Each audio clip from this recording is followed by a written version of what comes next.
Bismillahirrahmanirrahim. Assalamualaikum warahmatullahi wabarakatuh. Waalaikumsalam warahmatullahi wabarakatuh. Innal hamdalillah nahmaduhu wa nasta'inuhu wa nastaghfiruh wa na'udzu billahi min shururi anfusina wa min sayyiati a'malina. Man yahdihillahu fala mudilla lahu wa man yudlil fala hadiya lahu. Asyhadu an la ilaha illallah wahdahu la syarika lahu wa asyhadu anna Muhammadan abduhu wa rasuluhu la nabiyya wa la rasula ba'dah.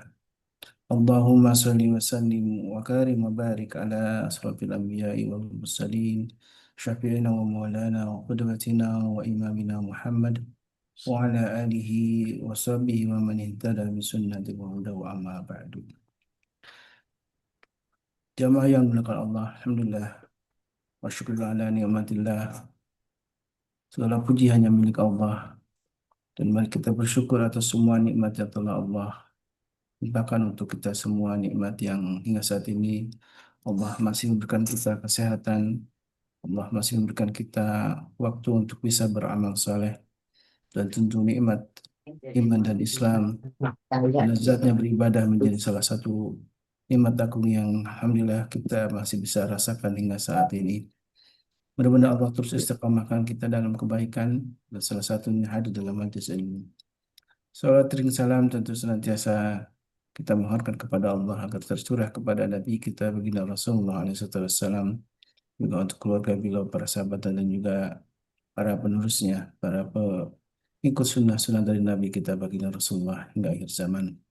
Mudah-mudahan kita termasuk di barisan mereka hingga layak untuk mendapatkan syafaat dari beliau. Amin ya Allah ya Rabbal Alamin. Jamaah yang bukan Allah, di pagi ini alhamdulillah kita kembali dalam kajian bersama Ustaz Dodi Al-Jambari dalam keluarga surgaku, yang mudah-mudahan dengan terus pelajari tentang keluarga menjadikan kita termasuk orang-orang yang dalam barisan orang-orang yang sesuai dengan firman Allah, orang yang selalu menjaga keluarga, wa anfusakum wa ahlikum nara, itu orang-orang yang menjaga diri sendiri dan juga keluarga kita sendiri dari eh, api neraka, dengan cara tentu kita memahami ilmu syariat ini dalam membangun sebuah keluarga yang sakinah mawaddah warahmah. Dan di pagi ini masih melanjutkan apa yang sudah dibahas di hari Senin kemarin dengan judul kita menjadi keluarga yang dibutuhkan, tentu menjadi harapan kita semua sebagai orang orang tua yang sempurna tentunya. Tapi tentu sebagai kekurangan, berbagai kekurangan yang kita miliki tidak menutup tentang upaya kita untuk meraih kesempurnaan itu. Walaupun tetap kesempurnaan hanya milik Allah tentunya, tapi dengan ikhtiar itulah sesungguhnya adalah kesempurnaan itu. Kita belajar untuk menjadi lebih baik. Dan alhamdulillah kita selalu dibimbing oleh guru-guru kita ya. Kita doakan para guru kita, wabil khusus untuk Ustaz Dodi Al-Jambari Hafizahullah Ta'ala, yang insya Allah di pagi ini kita akan kembali mengulas tentang apa sesungguhnya keluarga atau orang tua yang dibutuhkan ya, oleh anak-anaknya tentunya. Alhamdulillah sudah bersama kita Ustaz dari Onyamari, dan sebelum masuk kajian jangan lupa untuk selalu mendoakan para sahabat semuanya juga. Mari sama-sama di tengah-tengah kajian sisipkanlah doa-doa untuk kita semua dan juga para keluarga semuanya, para sahabat semuanya yang sedang sakit, Allah segera angkat penyakitnya, dan kalaupun ada yang sedang kesulitan, Allah angkat, akan beri jalan keluar terbaik. Baik, alhamdulillah. Ustaz Dodi, insya Allah sehat Ustaz. Alhamdulillah. Insya Allah, alhamdulillah. Mudah-mudahan selalu Allah sehatkan ya, Allah selalu berkahi, Allah selalu jaga, dan tentu istiqomahan menjadi hal penting ya dalam doa-doa kita. Baik, saat kita akan melanjutkan tema tentang orang tua ya, orang tua yang dibutuhkan. Ini tentu ini menjadi suatu idealisme ya, soal para ayah, para ibu, para bunda ya, untuk menjadi ayah terbaik, menjadi ibu terbaik gitu ya untuk anak-anaknya. Tentu banyak hal yang masih merasa kita kekurangan. Tentu tidak menutup kemungkinan terus kita belajar untuk makin lebih baik lagi. Saya persilakan kepada guru kita untuk sama-sama memulai. Insya Allah kita akan eh, membahas tentang ini, dan mudah Allah bukakan pintu hidayah untuk kita semua dengan melalui ilmu yang insya Allah akan disampaikan oleh guru kita. Ramadan Amin. masykur. Syukran. Jazakallah khairan. وتعالى الله في حياتكم إن شاء الله. Amin ya Allah. بسم الله. السلام عليكم ورحمة الله وبركاته. Waalaikumsalam Waalaikumsalam warahmatullahi warahmatullahi wabarakatuh. wabarakatuh. Bu Elvina sehat? Barakallah Ustadz. Baik, Alhamdulillah. barakallah. Masya Semoga Allah. Ustadz semua juga sehat selalu. Amin, amin, amin, amin. Luar biasa. Mbak Din, apa kabar? Wonogiri? Oh, Mas Monir. Ya. Bu Darmi, ahlan. Alhamdulillah, Masya Bude. Allah, Bude ahlan. sehat. Alhamdulillah, Waalaikumsalam. bekhair. Sehat, Ustaz. Mbak Nita, Mama Kanza, Bu Diana, Alhamdulillah. mudah-mudahan udah dimudahkan semua urusannya ya. Teh Nadia, Amin. alus ini Mas Aji ya. Ya Ustadz, Assalamualaikum. Assalamualaikum, ahlan. Mbak Ugil, Mbak Meli di Pamulang. Ini ZTE, Waalaikumsalam. ZTE Blade ini siapa nih? Mau diganti ya? Budi Harti, Bu Trisnani, Bu Novi, Ayolah di Assalamualaikum, Ustaz. Assalamualaikum. Mbak Nunu, Mbak Lina, ini Fauzana. Assalamualaikum, Bude. Waalaikumsalam warahmatullahi wabarakatuh. Hai, sehat nih. Alhamdulillah, Bude. Masya Allah, namun apa semua nih. Bu Ivon, Tedian, Mbak Yani di Hong Kong. Siapa lagi nih? Mbak Reni, ahlan. Siapa lagi nih? Assalamualaikum warahmatullahi wabarakatuh. Bu Novi di Depok. Oke. Sementara absennya sampai situ dulu. Kita bersyukur ya. Pagi ini Allah SWT hadirkan kita dalam keadaan sehat walafiat. Dan Allah SWT selalu senantiasa ada masalah ahlan menghadirkan kesempatan untuk kita bisa menjalankan amaliyah-amaliyah di bulan haram ini, di mana Dzulhijjah ini bagian dari apa yang setiap amal pasti dilipat gandakan, dan setiap kesalahan atau keburukan juga dilipat gandakan. Waliyadzubillah. Salawat serta salam semoga senantiasa tercurah ke hadirat Rasulullah SAW, berikut para keluarga, sahabat, dan para pecinta risalah dan syariat beliau hingga akhir zaman. Mudah-mudahan kita yang hadir pada kesempatan pagi hari ini bisa menjadi bagian dari golongan orang-orang yang mendapatkan syafaat beliau kelak di akhirat. Amin.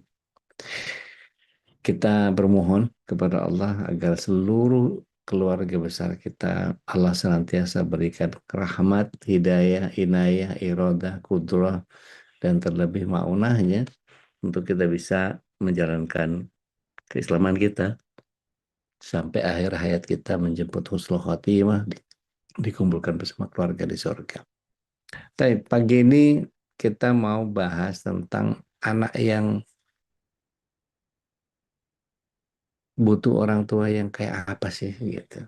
Jadi orang tua yang dibutuhkan tuh yang seperti apa. Jadi yang anak butuh itu terkadang bukan orang tua yang hebat, tapi orang tua yang jujur. Banyak orang tua yang terlihat ingin kuat, nggak pernah salah, nggak pernah gagal, nggak pernah menangis, harus tangguh. Padahal terkadang yang dibutuhkan anak justru melihat bahwa manusia boleh lemah, tapi tetap beriman. Anak perlu melihat bahwa ayah meminta maaf, bisa sedang dengan lapang hati meminta maaf. Anak perlu melihat seorang ibu mengakui kesalahan. Anak itu perlu melihat bahwa kemuliaan bukan berarti selalu benar. Kemuliaan adalah keberanian untuk kembali kepada jalan yang benar. Jadi kalau ada sesuatu yang keliru dari apa yang dilakukan oleh kita orang tua, cepat-cepat dikalibrasi, cepat-cepat katalis. Karena keluarga yang sehat bukan keluarga yang bebas dari kesalahan, tapi keluarga yang tahu cara memperbaiki kesalahan. Nah, Pertanyaan yang jarang ditanyakan, sebagian besar orang tua biasanya bertanya, apakah anakku akan sukses? Tapi jarang yang bertanya, apakah anakku merasa dicintai? Sebagian besar pasangan mungkin bertanya bagaimana mempertahankan rumah tangga, tapi jarang yang bertanya apakah rumah ini masih bisa menjadi tempat jiwa beristirahat.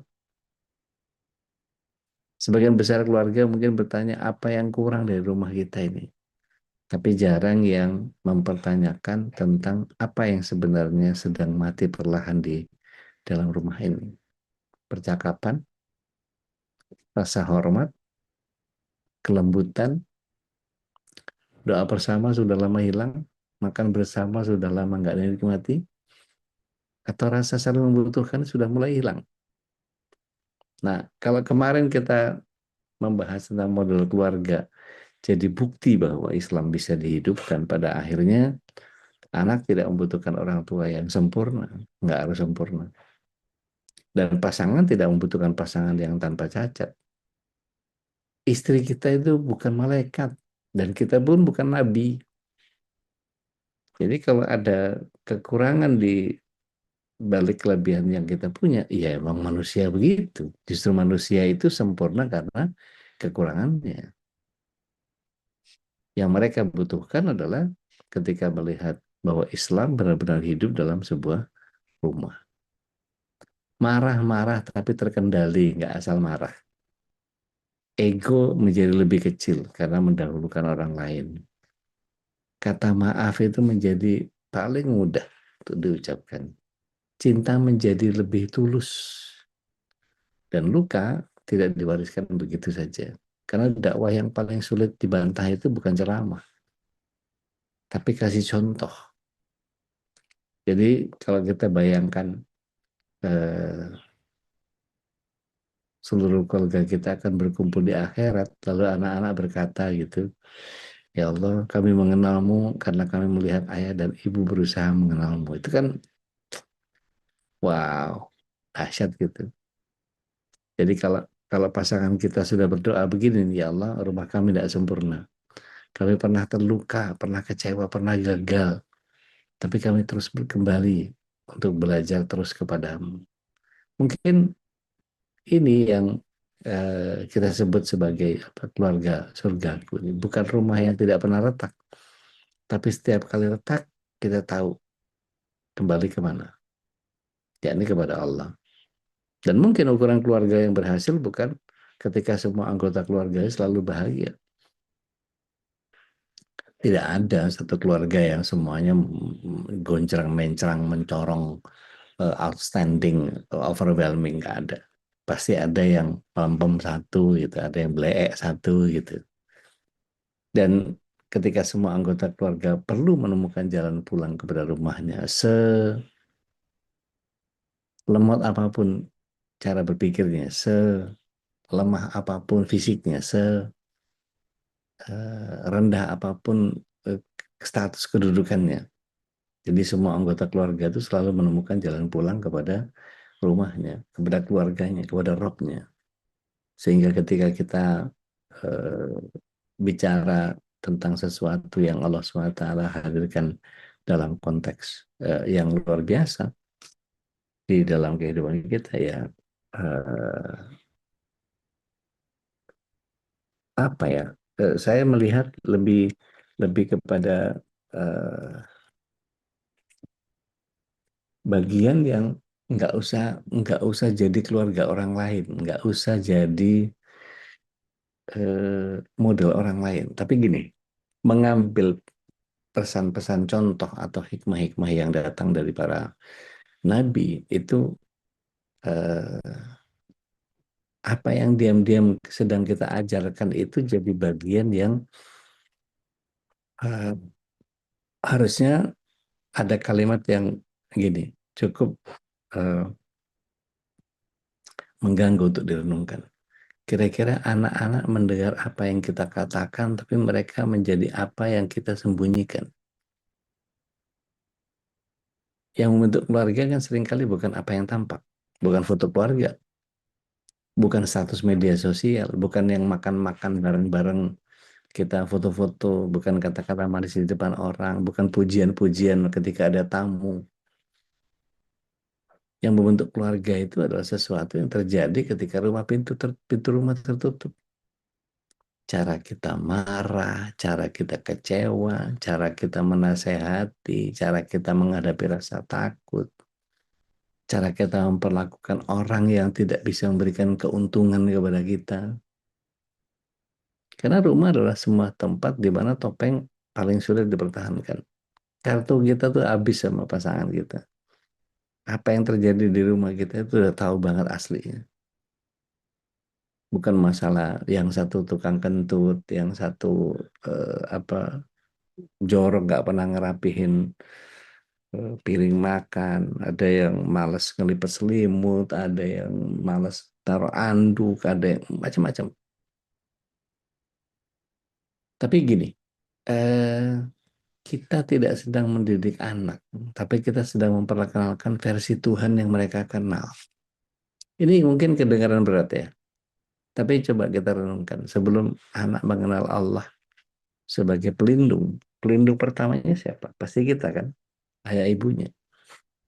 Sebelum anak tahu makna kasih sayang, siapa yang pertama kali menunjukkan kasih sayang? Bapak ibunya. Jadi sebelum anak memahami makna diterima meskipun memiliki kekurangan, siapa yang pertama memberinya pengalaman itu? Keluarganya. Mungkin ada di antara kita yang speech delay, mungkin ada yang imbecile, ada yang achterlijk, ada yang macam-macam. Allah SWT memberikan pahala kepada kita itu kan caranya beragam. Maka seringkali bukan karena anak tidak mengenal Allah, tapi karena gambaran awal tentang kasih sayang, penerimaan, dan keamanan dalam hidupnya pernah rusak. Karena itu jadi model keluarga ini bukan sekedar menjadi contoh akhlak, tapi menjadi jembatan pertama yang mengenalkan keindahan Rob kepada hati anak kita. Sebagian anak tidak membutuhkan nasihat. Mereka butuh kesaksian. Banyak orang tua bilang gini, Bapak udah sering kan ngingetin kamu, padahal bukan itu masalahnya, bukan kurang diingetin.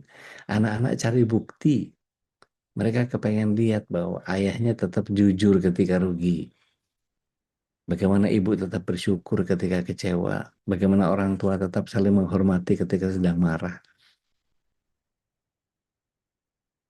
Karena iman hanya diajarkan dan akan mudah dilupakan, tapi iman yang disaksikan membekas. Maka Rasulullah SAW waktu di Hudaybiyah, beliau ketika meminta para sahabat untuk memotong hadyu kemudian tahalul sebagai tanda akhir daripada ibadah perjalanan safar mereka dari Madinah ke Mekah pada tahun ke-6 sebelum Fatu Mekah. Fatu Mekah kan tahun 10. Nah itu Rasulullah SAW meminta kepada sahabat untuk potong hadyu, potong rambut. Kita pulang ke Madinah. Tidak satu pun yang bergeming. Semua diam. Ada 1.400, dalam beberapa hadis dikatakan 1.500. Kenapa begitu? Karena mereka takut Rasulullah SAW begitu merintah, tapi nggak beliau kerjakan, berarti nanti takutnya ayat yang turun berubah lagi. Jadi mereka nunggu. Menunggu apa? Begitu masuk Rasulullah SAW ke tendanya Ummu Salamah, bertanya-tanya lah Rasulullah SAW kepada Ibunda Ummu Salamah. Kenapa ya para sahabat itu biasanya samaan wa ta'atan, yang didengar pasti ditaati. Mengapa kali ini mereka tidak mendengar tuh? Maka Ibunda Ummu Salamah dengan bijaknya, dengan luar biasa, beliau katakan, keluarlah, panggil tukang potongmu, kemudian potong hadiahmu. Mereka akan mengikutimu. Maka ibda binafsik ini menjadi bagian yang sangat luar biasa. Kemarin saya sebut-sebut Brad Sugar sebagai orang yang menulis buku Action More Powerful Than Words. Tindakan jauh lebih kuat daripada kata-kata. Jadi iman yang disaksikan yang akan membekas. Setiap rumah pasti punya agama yang tidak tertulis. Ini menarik ya. Walaupun semua keluarga Muslim baca syahadat yang sama, kadang-kadang agama praktek yang Di jalan, di rumah itu beda-beda. Ada rumah yang tanpa sadar mengajarkan yang penting uang. Ada rumah yang mengajarkan yang paling penting itu penilaian orang. Apa kata orang? Ada rumah yang mengajarkan yang paling penting prestasi. Tapi ada yang mengajarkan yang paling penting adalah ridho Allah. Berbisnis itu bukan untung rugi, tapi surga neraka. Nah, lihat apa yang paling sering membuat penghuni rumah marah. Di situ biasanya kelihatan sesembahan yang sebenarnya. Kalau kehilangan uang, bikin rumah berguncang selama berbulan-bulan, tapi kehilangan sholat, nggak ada yang gelisah. Anak sedang belajar sesuatu. Dia bukan belajar lewat ceramah, tapi lewat prioritas. Anak kan lupa sama nasihat kita. Tapi mereka akan bawa suasana rumah kita seumur hidup. Bagaimana dia bisa melihat seorang ayah memperlakukan anaknya, bagaimana seorang suami memperlakukan istrinya, bagaimana kakaknya memperlakukan ayah ibunya dan seterusnya. Pernah nggak Anda ketemu sama yang usianya sudah 40 tahun tapi masih terluka oleh kalimat yang diucapkan ayahnya saat dia berumur 10 tahun?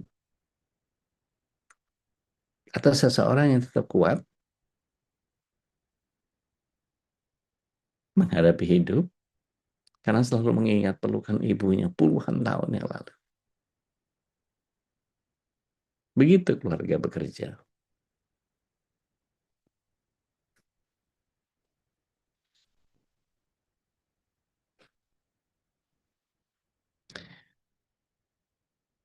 Dia tidak hanya menghasilkan kenangan, tapi menghasilkan suara batin.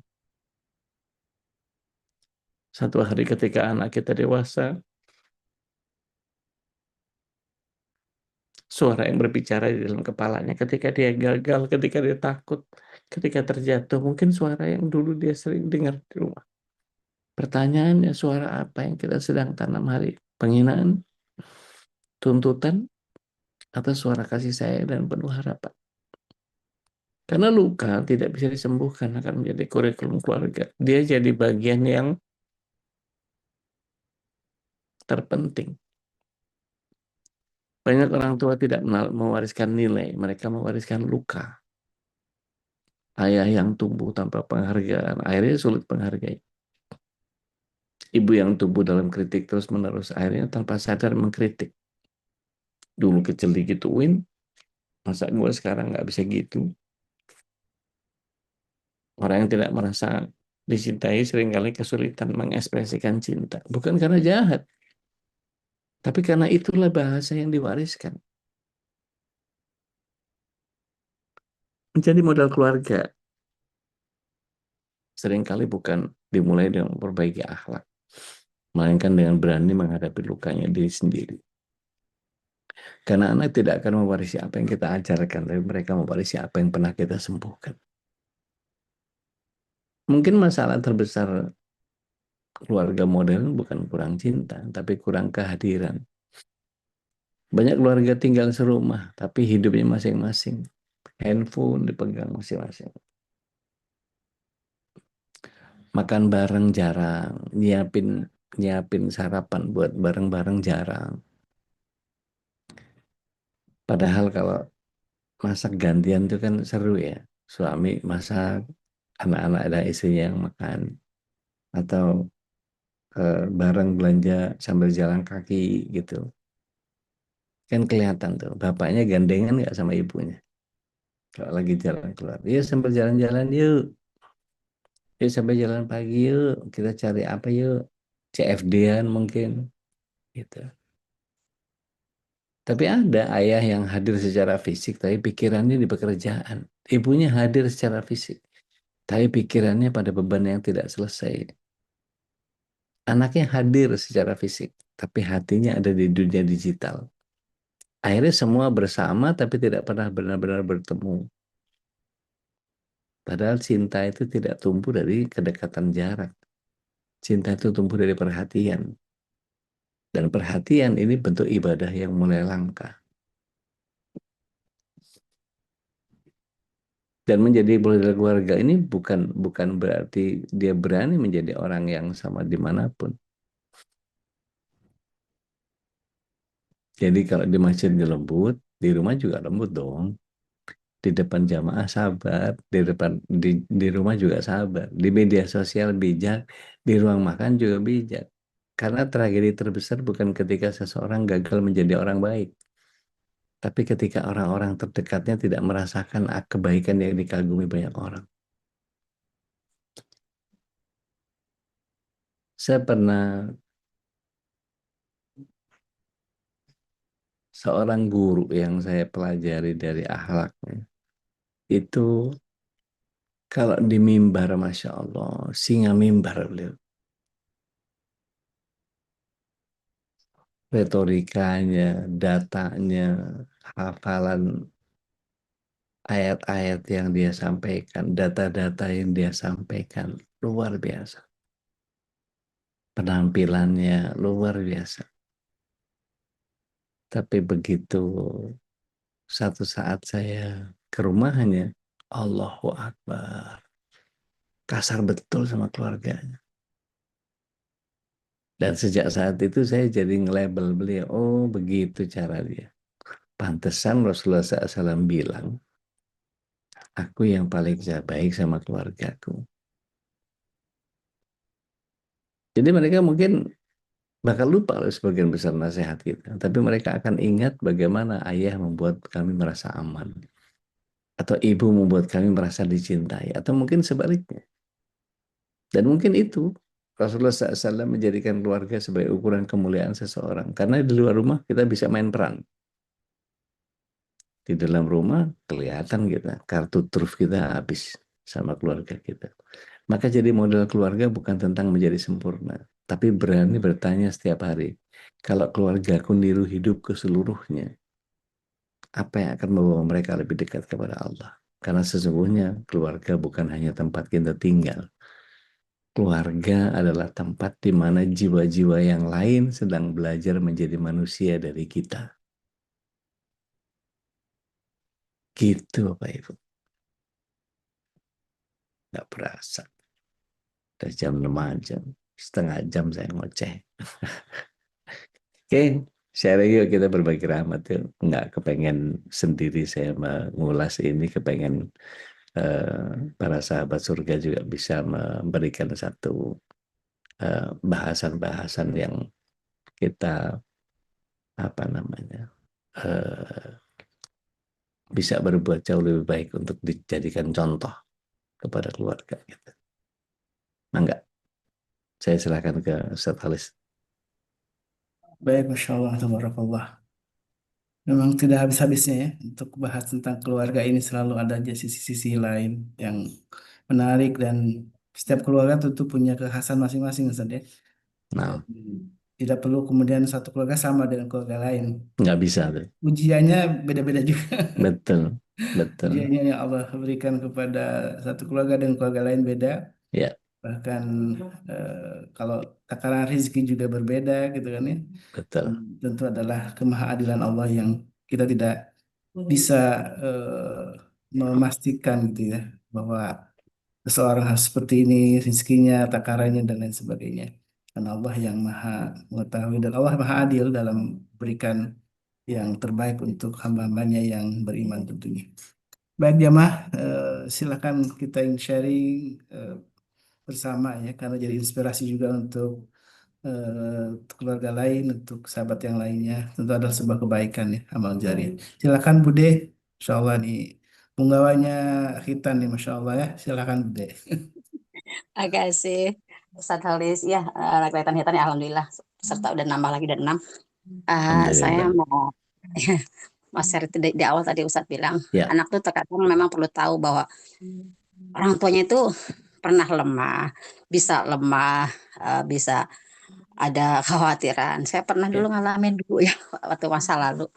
Jadi saat itu dia udah bersama saya gitu ya, melihat ayah itu melakukan sesuatu yang di luar nalar lah itu yang istilah gitu ya. Saya sampai terpaku diem gitu kan. Dia ngomong begini di jalan. Bunda, kalau mau nangis nangis aja kata dia gitu. Udah kata dia keluarin. Itu saya Ustaz, anak saya ngomong begitu saya. Ya Allah, astagfirullah. Kenapa? Dia harus tahu gitu ya. Harus tahu gitu kan ya. Harus tahu gitu, harus melihat hal yang seharusnya itu nggak pantas dilakuin gitu loh Ustaz. Iya, Dia tahu itu menyakiti saya banget, tapi dia iya, ngomong seperti itu. Saya sampai, oh iya betul memang. Terkadang iya, kita memang anak kita harus tahu kalau kita tuh ya nggak iya, selamanya kuat. iya, Itu Ustaz, betul. makasih. Nggak usah sok tangguh gitu ya, Iya biasa betul. aja lah gitu. Kita juga Dan manusia biasa iya, gitu. Masya Allah, luar biasa. Syukran, jazakumullah, Bude. Jadi memang kondisi-kondisi yang seperti itu yang biarkan anak kita larut dalam kondisi itu. Pengertiannya maksudnya gini, kita nggak perlu kemudian memainkan peran bahwa I'm okay, everything's gonna be alright gitu. Enggak. Lebih kepada ya jadi diri sendiri aja gitu. Saya kadang-kadang kalau di hadapan anak-anak lagi nangis aja. Lagi kangen sama ibu, kangen aja. Jadi saya pernah teriak-teriak waktu di rumah sakit itu sama anak saya yang kedua. Wah, itu saya benar-benar saya rindu betul sama istri. Itu udah kayak anak kecil saya. Pengen ketemu istri itu misalnya, Bapak jangan kayak gitu banget ya. Ya biar dia tahu bahwa kerinduan saya sama ibunya kayak begitu. Dan itu menjadi bagian yang ketika sudah putus harap, ketika itu waktu COVID kan putus harap itu betul-betul nggak bisa ngapa-ngapain. Tapi saya berusaha nunjukin bahwa saya harus bisa karena saya akan jadi contoh buat dia. Maka ketika itu banyak manuver-manuver yang saya lakukan meskipun dengan upaya yang sangat tidak elok gitu. Saya telepon ke begitu banyak orang, minta nasihat segala macam dan seterusnya, dan banyak para sahabat yang begitu luar biasa ngasih supportnya, dan itu membuat saya jadi nunjukin ke dia bahwa kalau kita punya masalah agak punya putus harap itu segera mencari jalan kembali kepada Allah. Nah, itu jadi bagian yang biar dia paham bahwa ketika kita terpuruk itu jalan kembali cuma Allah. Mbak Ivon, anak itu bentuk miniatur dari kita, betul. Mereka sama-sama punya harga diri, punya harapan, betul. Keinginan, emosi, rasa malu juga seperti itu. Tapi sayangnya justru semua itu sering dijatuhkan atau diabaikan oleh orang tua. Nah, ini jadi PR buat kita. Ada yang lain? Monggo silahkan. Selain Budi Darmi tadi. Silakan Ibu Ivon kalau mau sharing langsung juga malah lebih Monggo. baik ya. Silahkan. Tentu ini sebuah ungkapan berdasarkan hasil refleksi pribadi juga pengalaman barangkali ya. Iya. Bu Dian silakan dari Bekasi. Assalamualaikum warahmatullahi wabarakatuh. Waalaikumsalam. Damang teh. Alhamdulillah saya udah adekku yang bungsu kan lagi haji nih ya. Dia pernah cerita ke aku gitu. Kenapa ya perlakuan aku tuh ke anak bungsunya dia itu tuh beda gitu sama kakak-kakaknya, mungkin pokoknya sayangnya tuh beda banget. Terus aku bilang, enggak, Tedian mah sama, semua sama dua-duanya gitu. Terus sementara aku bilang justru kalau aku sama yang bungsu Dindi itu malah kalau dia pergi, dia dari kecil emang udah kelihatan mandiri sih ya. 3 tahun pernah dia waktu itu playgroup, aku telat jemput dia di sekolahnya. Dia waktu itu sekolah di Islamic playgroup lah gitu di lingkungan rumah. Terus dia tuh jalan udah hampir setengah ke perumahan. Udah kan tahu kan rumah aku tuh itunya lokasinya di depan, dia udah pertengahan. Terus udah gitu kebetulan ketemu sama tetangga belakang rumah. Dia sama mamanya itu, terus sama dia dibawa terus dianterin ke rumah. Besoknya aku langsung bilang ke gurunya, Bu, lain kali kalau umpama saya belum jemput jangan kasih dia pulang ya. Kemarin dia pulang sendiri udah sampai itu loh, jembatan merah. Taruh jalan, Masya Allah. Taruh jalan. Terus justru aku tuh kalau kayak waktu kalau Dindi lagi pergi dulu sebelum nikah gitu ya, dia jam 2 malam harus nyetir sendiri ke BSD kemana untuk kerja gitu ya. Aku tuh malah ya memang aku doain, dia juga bilang udah mama berdoa aja supaya aku itu udah mama masuk aja sholat tahajud gitu nih kalau jam 2 malam gitu. Terus nah kalau yang lelaki justru aku khawatiran sama dia. Terus tapi pertanyaan aku, rasa khawatir aku itu akan pengaruh nggak ke anak gitu loh. Maksudnya ke percaya dirinya dia atau apa gitu. Terus pertanyaan kedua, udah aku nanya nih ke teman-teman ya, ekspektasi kebanyakan teman-teman aku yang perempuan, ibu-ibu gitu ya, ekspektasi kita terhadap anak pertama tuh apa terlalu berlebihan gitu. Maksudnya kita berharap dia akan tumbuh itu apa jadi orang gini-gini buat apa jadi contoh gitu. Nah, udah kan punya 4 orang anak nih. Begitu Ya, nggak, Dek? Tuh pertanyaan. taib, taib. Taib, bismillah. Assalamualaikum ala rasulillah. Iya, kalau kekhawatiran membuat dia menjadi dikhawatirkan, itu tergantung treatment kita sih. Kalau kita terbiasa memberikan cegahan-cegahan yang bersifat mematikan inisiatif, ya kalau bisa sih jangan ditambahin gitu. Tapi kalau sekedar memberikan satu warning, nggak apa-apa. Ini akibatnya akan begini kalau kamu begini. Udah tahu kan konsekuensinya. Maka ketika dia ngadepin sendiri, apa yang dibilang. Jadi nggak perlu kemudian nyalahin kamu sih nggak dengerin apa ini itu, nggak usah. Biar dia rasakan, biar dia apa namanya empirik itu sesuatu yang ketika dikerjakan justru jauh lebih membekas. Orang belajar mengerjakan sendiri, apa learning by doing itu jadi bagian yang ketika seseorang justru jauh lebih paham tentang daripada cuma sekedar kenal teori. Belum ngerasain aja. Nah, begitu ngerasain sendiri, kayak gitu tuh. Susah mau diomongin. Ini sampai kayak ngeliat fotonya shopnya kakak nih, lagi nyuapin adik katanya, Mbak Din, sup apa itu, sup campur itu apa, kalau disuruh cerita itu supnya gimana rasanya kan ada asinnya, ada gurihnya, ada sedapnya, ada susah. Tapi kalau ngerasain, kayak gitu deh. Gitu. Jadi biarkan mereka bereksperimen dengan apa yang kita ingatkan. Tapi kalau overboard ya jangan. Karena overboard itu jadi takutnya di zone. Kalau jadi zone, nanti khawatirnya tadi law of attraction-nya gitu kalau bahasanya Babe. Itu vibes-nya kita itu malah ngedorong dia untuk sesuatu yang buruk. Jadi jangan pernah didoakan untuk sesuatu yang buruk. Terus saya jagain terus dengan doa, ingetin, doain. Nah, kalau yang kedua tadi apa? Ekspektasi kita terhadap Ekspektasi Ya. kita, pertama tuh ya. terlalu besar gitu. Oke.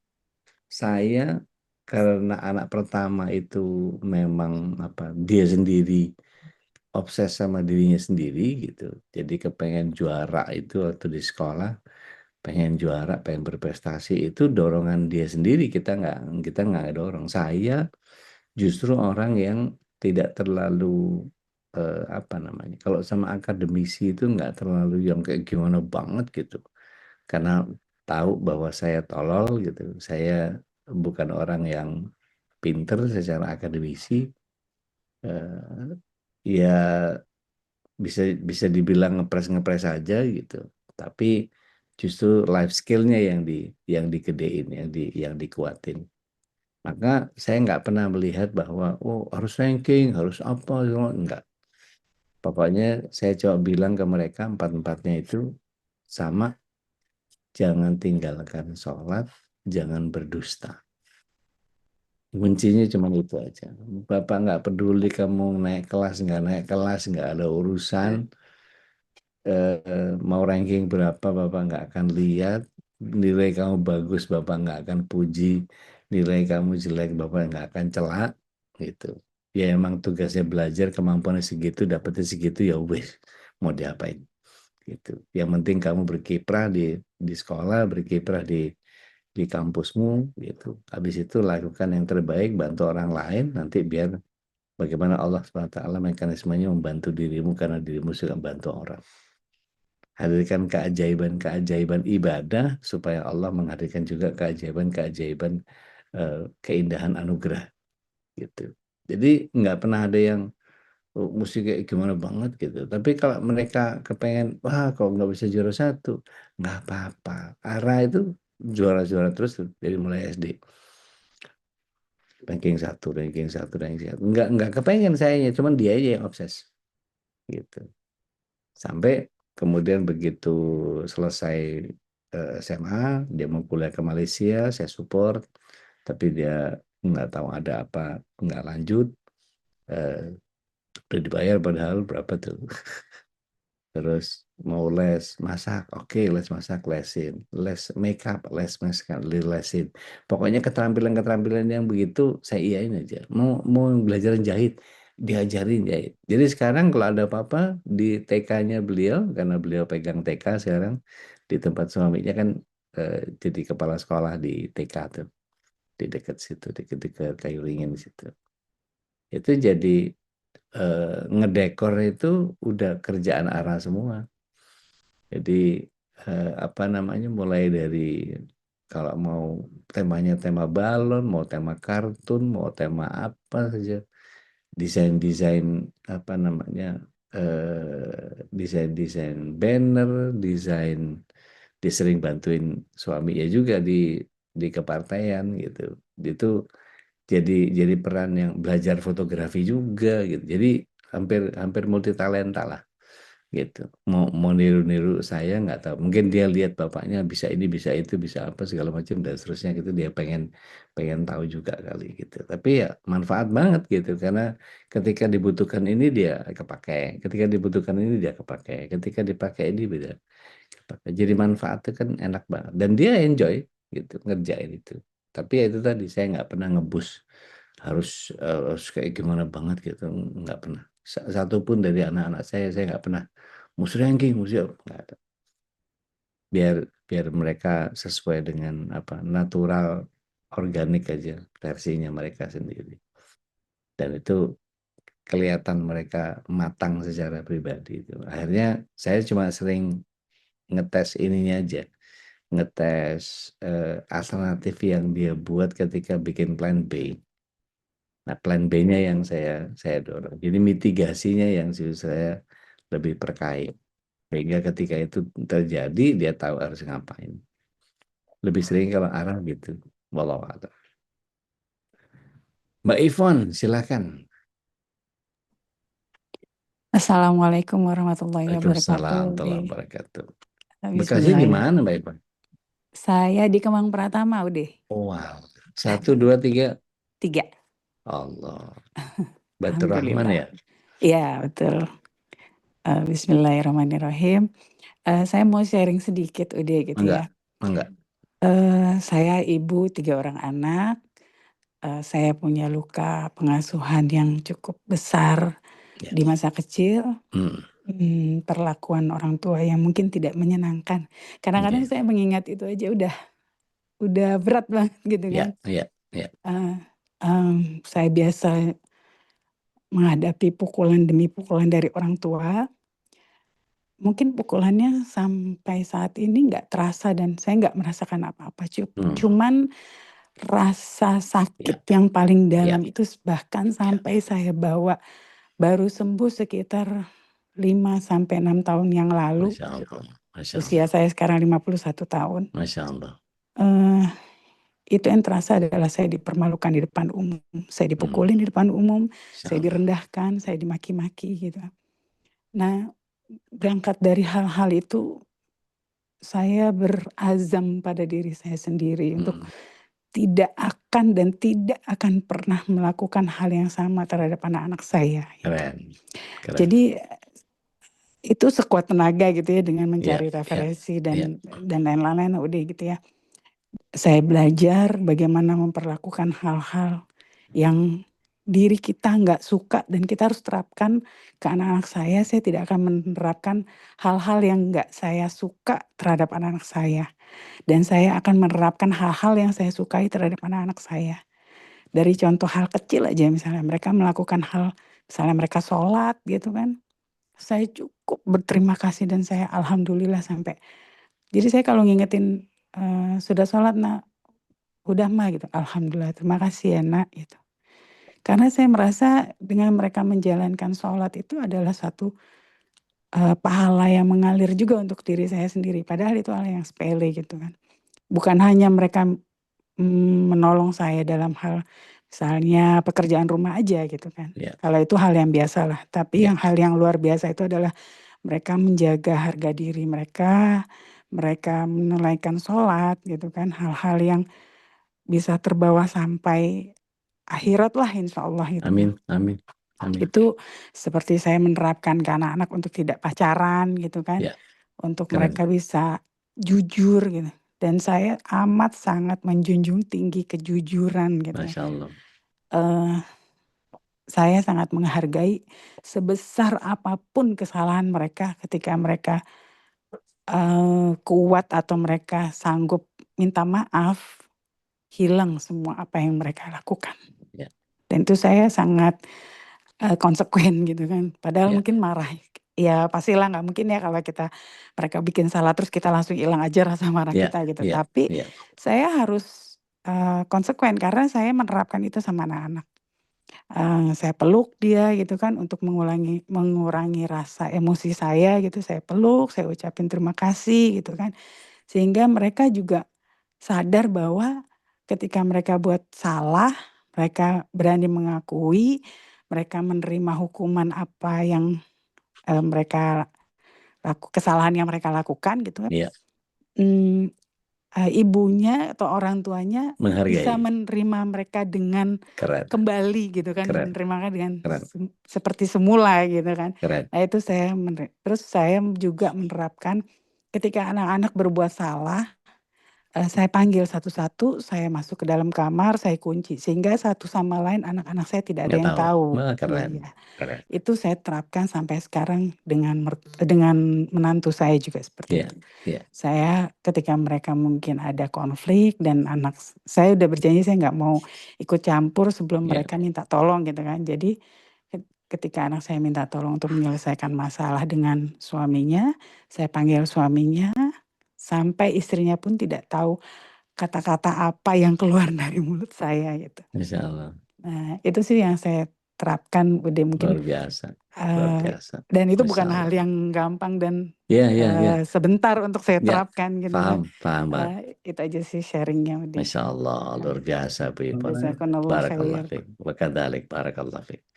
Luar biasa. Saya baca artikel yang semalam juga begitu. Jadi rupanya kalau ini kejadian di luar negeri sih. Dia jam 1.47 dia nelfon ibunya. Mom, I need you pick up me. I need you pick me up. Send your location.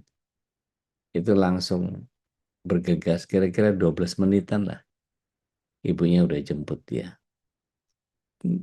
Begitu anak perempuan. Begitu masuk ke mobil ibunya nggak nanya, nggak marahin, nggak ngomel. Kamu ngapain di tempat orang semalam ini? Ngapain kumpul sama laki-laki nggak jelas itu? Terus kemudian apalah segala macam. Nggak ada. Nggak diomongin, nggak dibahas. Gitu. Sampai rumah 12 menit kemudian cuma disuruh minum ya, tidur, istirahat yang enak. Dan seperti biasa mereka mengucapkan selamat tidur, night night, have a nice dream. Udah. Besok paginya si anak ini kok aku nggak dimarahin ya? Jam 1.47 itu kan jam 2 pagi loh. Gitu. Kok aku nggak dimarahin ya? Dia mengolah dirinya sendiri kenapa ibu saya nggak marah. Jadi itu belajar tentang bagaimana menjadikan rumah itu sebagai tempat pulang. Apapun yang terjadi, ibu itu adalah nggak bakal bisa apa namanya, nggak bakal bisa tega lah membiarkan kita. Asal kita ngomong aja. Gitu. Saya pernah sekali anak saya itu naruh HP di jok motor dan dia asik main. Itu saya kepengen tahu kamu lagi di mana, main di mana, sampai jam berapa. Pengen tahu itu aja. Di kontak itu ada sekitar, saya berapa kali nelfon ya? Kurang lebih 30-an kali nelfon.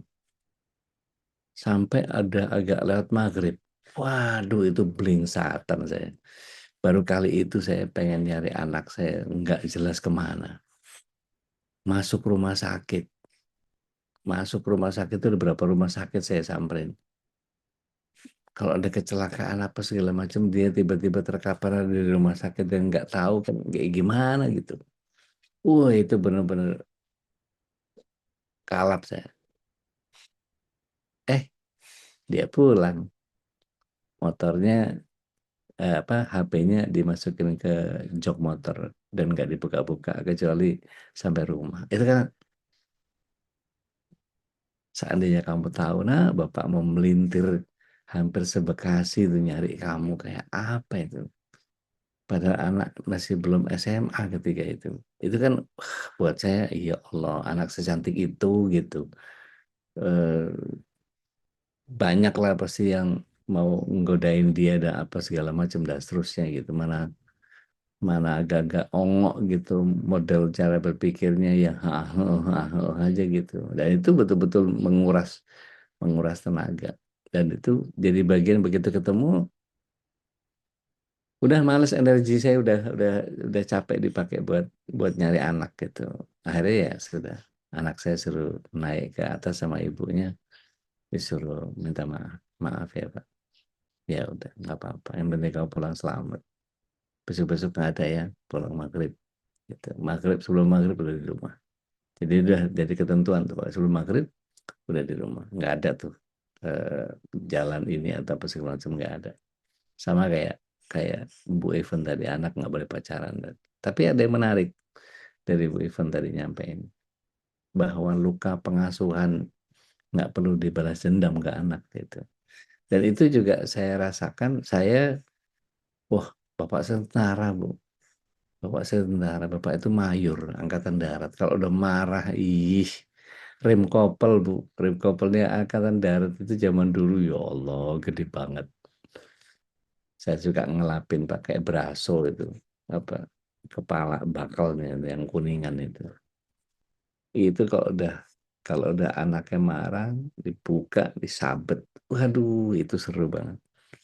Kalau ada yang tahu penjalin rotan buat tebah kasur, kalau zaman dulu kan kasur dijemur ya, terus ditebah gitu, pelintir, bentuknya kayak kembang semanggi gitu. Nah, itu dibuat tebah-tebah kasur supaya debunya keluar atau tungaunya keluar, bangsatnya keluar semua.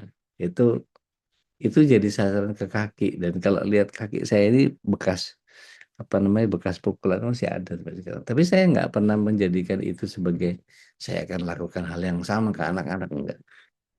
Saya tahu bahwa itu adalah cara yang tidak tepat, maka dengan segala belajar ini itu apa segala macam dan seterusnya, jadi pengalaman membuat kita kaya dengan itu.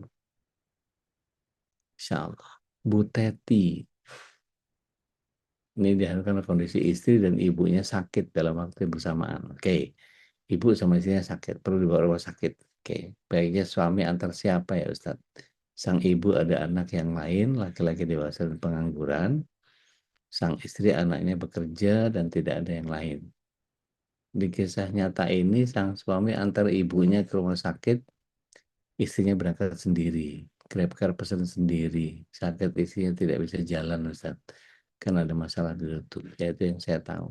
Gimana Ustaz? Iya, kalau kondisinya seperti itu, mestinya saudara yang pengangguran tadi yang suruh nganter ya. Jadi kompromi. Tapi mungkin karena saudaranya yang pengangguran itu nggak care gitu. Kadang-kadang ada anak yang memang lebih dipilih sama orang tua itu. Saya maunya sama si Anu gitu. Kadang-kadang lebih lebih telaten, mungkin lebih paham. Saya punya kawan sekeluarga itu 8 dan semuanya nyantai, kecuali yang satu agak sibuk. Nah, yang satu agak sibuk kawan saya ini selalu jadi andalan kalau urusan rumah sakit karena dia yang tahu, karena dia yang paling sering nganter orang tuanya habis anu ini apa segala macam dan seterusnya, taktis gitu. Anak-anak yang lain tuh enggak, mesti disuruh, mesti ditanya, mesti ini lama gitu. Akhirnya dia yang paling paling menjadi andalan kalau ada apa-apa dia. Dan itu jadi bagian yang ya mumpung mumpung apa namanya mumpung dia bisa berbakti kepada orang tuanya ya dia jalankan saja. Tingkat kelelahannya tinggi juga sementara dia survival cancer juga gitu. Jadi dianya sakit ngurus orang sakit ya udah double-double deh kadang-kadang. Jadi kalau udah begitu dia cuman sambatnya ke saya.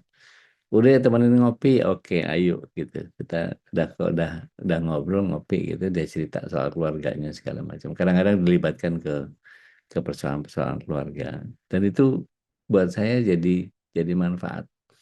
Jadi bukan hanya bersahabat dengan dianya, tapi bersahabat dengan seluruh isi keluarganya. Jadi manfaat gitu. Insya Allah. Jadi kalau bisa diobrolin baik-baik gitu. Kalau selama istrinya kuat, ya nggak apa-apa deh Bu. Suaminya bakti sama orang tuanya kok. Nanti biarkan anak-anak ibu jadi berbakti sama ibu kan gitu. Itu contoh gitu. Wallahu alam. Dan ketika istri ridho itu malah jadi kebaikan sebenarnya. Oh luar biasa. Ridho dengan suaminya memprioritaskan ibunya, mungkin itu insya Allah akan membalas kebaikan itu untuk Nah, insya Allah. Anaknya yang akan membalas kebaikan lagi. insya Allah. Insya Insya Allah. Allah. Saya mau tertarik dengan Bu Ivon ini yang dia bisa lepas dari trauma itu apa namanya lupa pengasuhan ini berapa lama nih Bu Ivon nih? Dan bagaimana prosesnya bisa recovery ini? Masih terhubung Bu Ivon?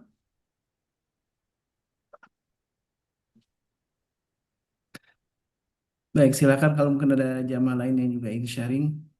Masih Pak Ustadz. Oh, siap, siap. Itu bisa lepas dari luka pengasuhan masa lalu ini berapa lama tuh? Itu saya bisa menerima dan memaafkan itu kira-kira sekitar 5 tahun yang lalu. Jadi udah lama banget. Baru usia saya sudah 51 tahun. Jadi hampir berapa tahun tuh 40 lebih ya. memendam rasa itu lama ya? Ya, jadi saya berpikiran bahwa anak yang nakal itu atau anak yang berbuat salah di dalam keluarga itu mereka punya motif sendiri, punya niat sendiri. Salah satunya saya termasuk anak yang mungkin unik ya, yang mungkin banyak melakukan hal-hal yang bandel lah di dalam keluarga karena saya punya dendam. Saya merasa orang tua saya hanya menuntut saya berbuat baik, saya pinter, saya melakukan rules yang mereka terapkan tanpa mereka mengetahui atau menanyakan kesulitan apa yang saya hadapin. Gitu. Jadi saya punya dendam itu dan saya berusaha berbuat hal-hal yang negatif lah istilahnya gitu untuk show up ke mereka bahwa protes ya bentuk protes lah gitulah kira-kira gitu. Jadi saya berpikiran ya anak yang bandel atau anak-anak yang mungkin kita lihat kayak narkoba apa itu mereka punya motif bahwa mereka protes terhadap apa yang dilakukan orang tuanya gitu. Jadi saya ke anak-anak pun menerapkan kalau ada yang nggak suka, tolong mama dikasih tahu. Atau kalau kalian nggak mau mama marah, jangan paksa mama untuk marah gitu. Karena mama nggak suka marah. Marah itu energinya besar banget dan mama capek gitu. Aku selalu bilang gitu ke anak-anak. Orang tua masih ada Bu Ivon? ibu saya baru meninggal 2 tahun yang lalu. Itu. Saya sekarang ngurus ayah saya yang udah 82 tahun, kondisinya ya sudah sepuh, habis patah kakinya, jadi aktivitasnya nggak banyak gitu. Masih ada waktu untuk berngabdi ya, untuk mereka ya, berbuat Ya, kebaikan. tapi qadarullah wa masya Allah gitu ya. Ya Allah yang membolak-balikan hati gitu. Dengan kondisi saya, luka pengasuhan saya zaman dulu gitu. Tapi saya sekarang ini masya Allah gitu nggak punya rasa marah, rasa dendam sama orang tua setelah 5 tahun belakangan ini gitu. Malah justru sayang dan mendoakan beliau gitu untuk ya walau-alam kita nggak tahu ya mungkin balasan amal apa yang Allah berikan gitu. Tapi saya selalu mendoakan orang-orang tua saya insya Allah untuk diberikan dijauhkan dari azab kubur dan api neraka gitu. Amin. Amin. Itu sih. Aduh. Baik, Masya Allah, Insya Allah. sekali ya. Mudah-mudahan jadi amal soleh. Amin. Silakan jemaah yang Allah, amin. masih ada waktu, mungkin sekitar 1 orang mungkin yang ingin sharing atau mungkin bertanya. Masya Allah, ada waktu, kita siapkan 1 pertanyaan untuk 1 orang yang ingin sharing.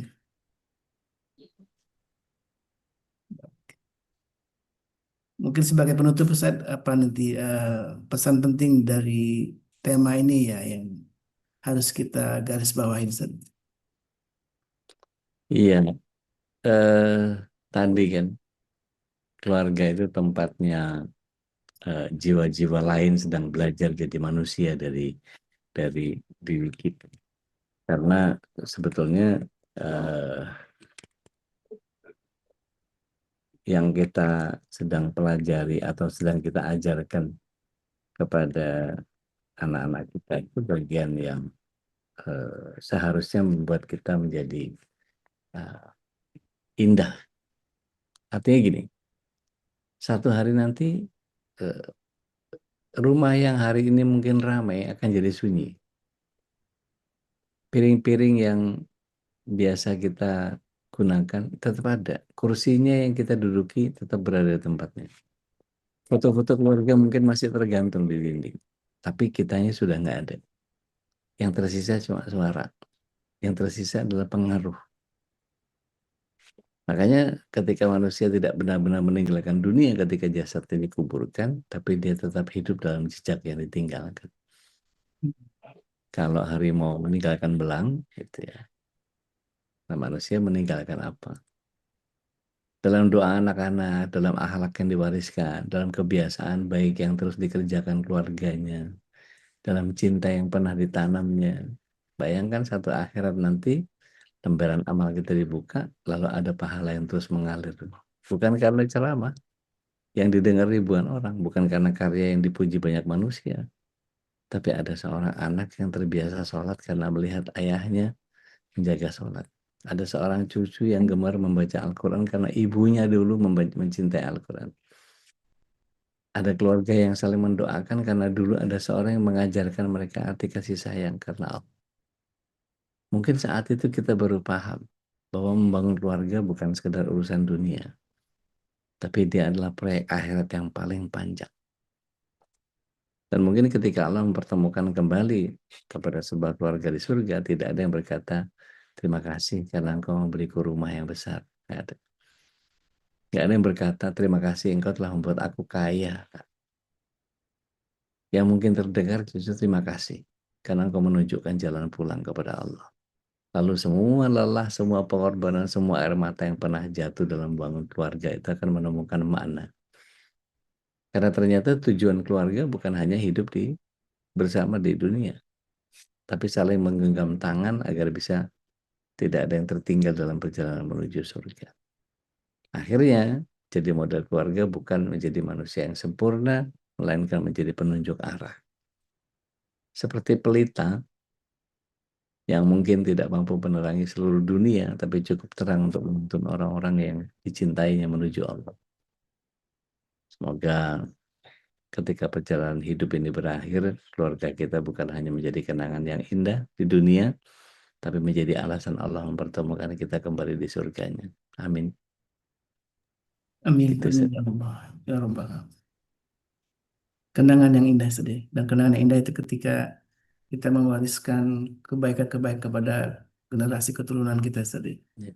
Dan ada amal yang terus mengalir, yaitu adalah anak yang soleh, yang selalu mendoakan orang tuanya. Mudah-mudahan insya Allah ini penuh inspirasi di pagi ini. Mudah-mudahan kita termasuk orang tua yang mampu memberikan warisan terbaik untuk anak-anak kita, yaitu Amin. Amin. tauhid, kebaikan, kesolehan, sehingga kita masih punya berharap doa dari mereka insya Allah. Baik jemaah yang Allah, alhamdulillah, syukurlah, jazakallah khairan Ustaz Dodi, Wakadzalik, barakallah. dan juga jamaah yang tadi sudah sharing, Bu Ivon, ada Bu Dedarmi, tadi ada Bu Dian ya, sudah menginspirasi juga sharingnya. Mudah-mudahan apa yang kita bahas bersama ini mampu kita terapkan dalam keluarga kita, karena kata Uda tidak ada yang sempurna kita ini, tapi berupaya untuk selalu menjadi lebih baik itu adalah yang menjadi sungguhnya menjadi komitmen atau upaya kita untuk mendapatkan ridho Allah Subhanahu wa taala. Ya Rabb. Dari jamaah yang kita cintai, sama-sama kita doakan untuk diri kita dan juga keluarga kita dan juga para guru kita ya. Semoga Allah Subhanahu wa taala selalu limpahkan keberkahan untuk kita semua.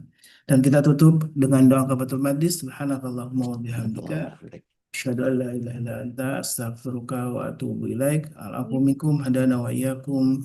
Assalamualaikum warahmatullahi wabarakatuh. Waalaikumsalam warahmatullahi wabarakatuh. Jazakallah khairan katsiran. اللهم ارحمنا بالقرآن واجعله لنا إماما ونورا وهدى ورحمة اللهم ذكرنا منه ما نسينا وعلمنا منه ما جهلنا وارزقنا تلاوته آناء الليل وأطراف النهار واجعله لنا حجة يا رب العالمين.